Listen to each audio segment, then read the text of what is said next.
Hello friends, welcome back to Tamil channel. Terraform in தமிழ்ல நம்ம வந்து 2019 வீடியோல இருக்கிறோம். இந்த வீடியோல நம்ம பார்க்க போற டாபிக் என்னன்னு பார்த்தீங்க அப்படின்னா, டெராஃபார்ம் மூலியமா எப்படி வந்து ஒரு லார்ஜ் இன்ஃப்ராஸ்ட்ரக்சரை வந்து மேனேஜ் பண்றது? அதுல வந்து மேனேஜ் பண்றதுல வந்து நம்ம என்ன மாதிரியான சிக்கல்களை எதிர்கொள்வோம்? அதை எப்படி வந்து ஓவர் கம் பண்றது? இத பத்தி தான் வந்து பார்க்கலாம்னு இருக்கிறோம். வாங்க போலாம். ஃபர்ஸ்ட் வந்து பார்த்தீங்க அப்படின்னா, இந்த மாதிரி ஒரு பெரிய இன்ஃப்ராஸ்ட்ரக்சரை நம்ம மேனேஜ் பண்றோம் அப்படின்னா, ஆ ஃபர்ஸ்ட் ஒரு சிங்கிள் ஃபைல வந்து சில பேர் மெயின்டெயின் பண்ணுவாங்க.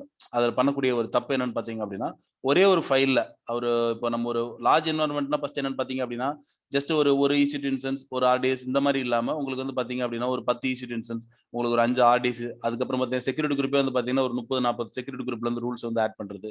இந்த மாரி வந்து ஒரு ஒரு இது ஒரு மினிமம் சொல்ல வரேன். இந்த மாரி ஒரு இன்ஃப்ராஸ்ட்ரக்சர் வந்து நீங்க ஒரு சிங்கிள் ஃபைல்ல ஒரு Terraform ஃபைல்ல வந்து எழுதி, அத வந்து நீங்க மேனேஜ் பண்றீங்க அப்படின்னா, இப்ப ஆரம்பத்துல கூட உங்களுக்கு வந்து அது தெரியாது. இன் ஃபியூச்சர் வந்து பார்த்தீங்க அப்படின்னா, நீங்க வேற ஏதாவது அதுல அதர் சில சர்வீசஸ் வந்து நீங்க ஆட் பண்றீங்க. சம் செக்யூரிட்டி சர்வீஸ் வந்து ஆட் பண்றீங்க அப்படின்னா இன் ஃபியூச்சர்.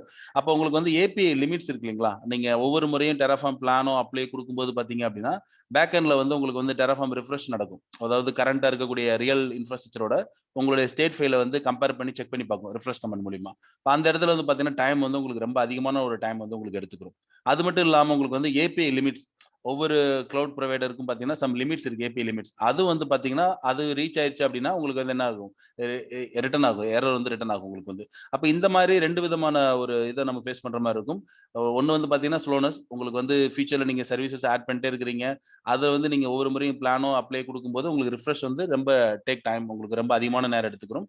இந்த மாரி லிமிட்ஸும் வந்து இன்கிரீஸ் ஆக வாய்ப்பு இருக்கு. ஏன்னா, ஒவ்வொரு கிளவுட் புரொவைடர் பேஸ் பண்ணி லிமிட்ஸ் API லிமிட்ஸ் வந்து அதுல செட் பண்ணியிருக்கிறாங்க. அது இன்கிரீஸ் ஆகும்போது உங்களுக்கு என்ன ஆகும்? உங்களுக்கு வந்து ரிட்டர்ன் வந்து எரர் ரிட்டர்ன் ஆகுறதுக்கு த்ரோ பண்றதுக்கு வந்து இருக்கு.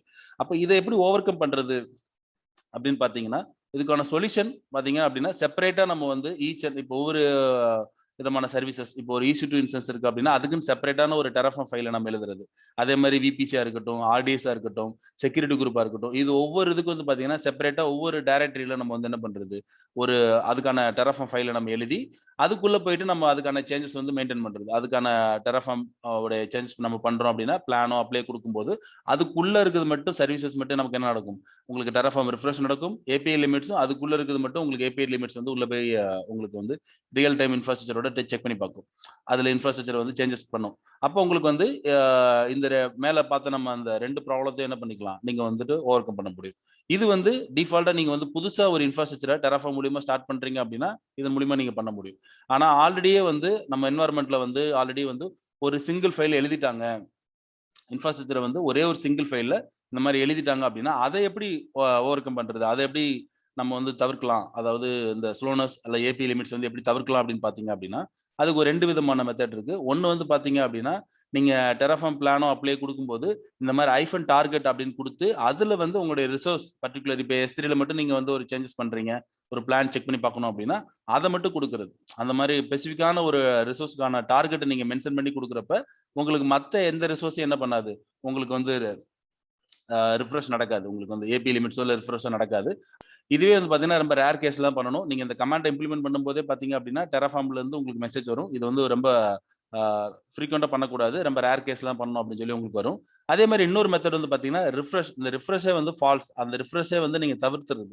அதுக்கு வந்து பார்த்தீங்க அப்டின்னா, overall hyphen refresh equal to false அப்டின்னு குடுத்துட்டீங்க அப்டின்னா, இந்த ரிஃப்ரெஷ் அப்டிங்கிறது அதாவது ரியல் டைம்ல இருக்கக்கூடிய இன்ஃப்ராஸ்ட்ரக்சரோட உங்களுடைய அந்த Terraform உடைய ஸ்டேட் ஃபைல செக் பண்ணி பார்க்கக்கூடிய அந்த ரிஃப்ரெஷ் அப்டிங்கிறது நடக்காது. ஓகே. இதன் மூலியமா நம்ம என்ன பண்ண முடியும் அப்படின்னு கேட்டீங்கன்னா, நம்மளுடைய ரிஃப்ரெஷ வந்து நம்ம என்ன பண்ணலாம்? தவிர்க்கலாம்.